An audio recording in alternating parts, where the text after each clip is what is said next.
नमस्कार। आज हम प्रेमानंद जी के बारे में बात करेंगे। आप सबको पता है प्रेमानंद जी महाराज वृंदावन में रहते हैं। राधा केली कुंज में वो अपना एकांतिक प्रवचन देते हैं। तो आज एकांतिक में ना एक बहुत ही अच्छा सवाल आया था। सवाल ये था कि महाराज जी, अगर मैंने कर्ज ले लिया और मेरी अभी सामर्थ्य नहीं बन पा रही, मैं कोशिश तो करता हूँ, मैं चाहता तो हूँ कि उस कर्ज को मतलब पूरा कर दूँ, कर्ज से बाहर आ जाऊँ, जिससे मैंने कर्ज लिया उसे वापस कर दूँ पैसे। लेकिन किसी कारणवश, क्योंकि मौत का तो किसी को पता नहीं होता, तो किसी कारणवश अगर मेरी मौत हो जाती है तो क्या मुझे फिर से जन्म लेना पड़ेगा? इस जन्म के चक्र में हमें उलझ कर रहना पड़ेगा? क्योंकि मैं तो कोशिश कर रहा हूँ देने की, मेरी इच्छा भी है, मेरी नीयत भी है कि मैं किसी का कर्ज रखूँ नहीं। तो इसका क्या होगा? क्या मैं वापस फिर से आऊँगा, इस चक्र में घूमता रहूँगा? तो इसका जवाब प्रेमानंद जी देते हैं। बहुत ही अच्छा जवाब है। उन्होंने कहा, भाई, भगवान ने करके दिखाया। भगवान ने भी ये चीज़ करके दिखाया है कि आपका जो भी कर्ज है ना, आपको आकर के उसे पूरा करना होता है। अगला जन्म लेना पड़ता है। उन्होंने इसके लिए बाली का उदाहरण दिया कि जब राम जी ने छुप करके बाली को तीर मारा, तो भगवान ने उस कर्ज को अगले जन्म में पूरा किया। तो जब भगवान ने करके दिखाया कि कोई कर्ज आप ले करके उसे रख नहीं सकते, आपको यहीं आकर के पूरा करना है। हाँ, ये तभी पूरा हो सकता है जब आप भगवत मार्ग में पहुँच जाएँ।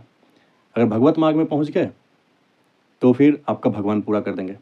लेकिन अगर आप भगवत मार्ग में नहीं हैं, तब तो तभी हो सकता है कि जब सामने वाला आपको माफ़ कर दे। जैसे चलो ठीक है, जैसे मान लो कि आपने किसी को कर्ज दिया है और अगर आप माफ़ कर देते हो, तो फिर उनका कर्ज माफ़ हो गया। तब उन्हें, जिससे आपने कर्ज दिया है, उन्हें फिर से जन्म लेने की ज़रूरत नहीं होगी, क्योंकि उनका कर्ज माफ़ हो गया, आपने माफ़ कर दिया।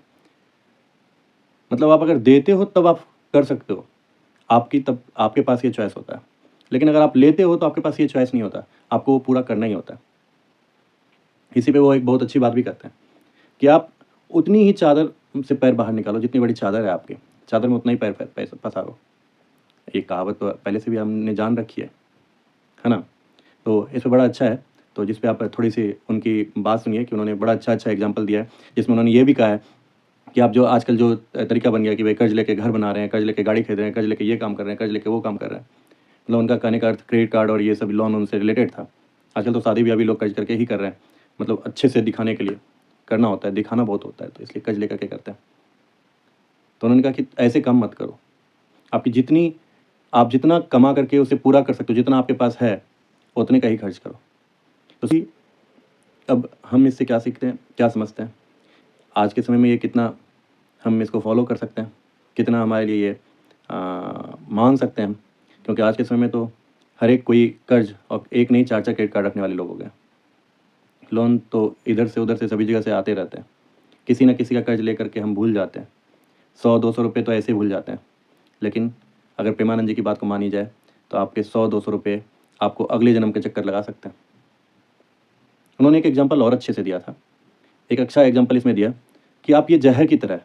जैसे मान लो, आप क्यों ऐसा करना चाहते हो? आपको कहते हो कि नहीं, मुझे ज़रूरत है तभी मैंने ऐसा लिया, मुझे ज़रूरत पड़ी तभी मैं कर रहा हूँ।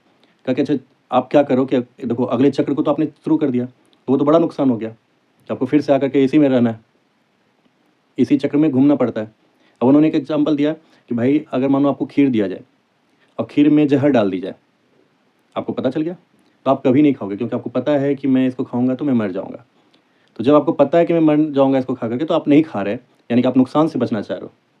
तो आप सोचो, ये कर्ज़ तो आप ले रहे हो छोटा-सा, लेकिन उसका नुकसान कितना बड़ा है कि आपको फिर से इसी जगह आना पड़ा है और इसी उधेड़-बुन में, इसी चक्र में चलना पड़ रहा है। समझते हुए भी आप कर रहे हो। तो दिक्कत यही है कि आपकी समझ जो है, किसको बड़ा, किसको छोटा समझ रही है। चलिए, फिर आज के लिए बस इतना ही। जय श्री श्याम, जय श्री राधे।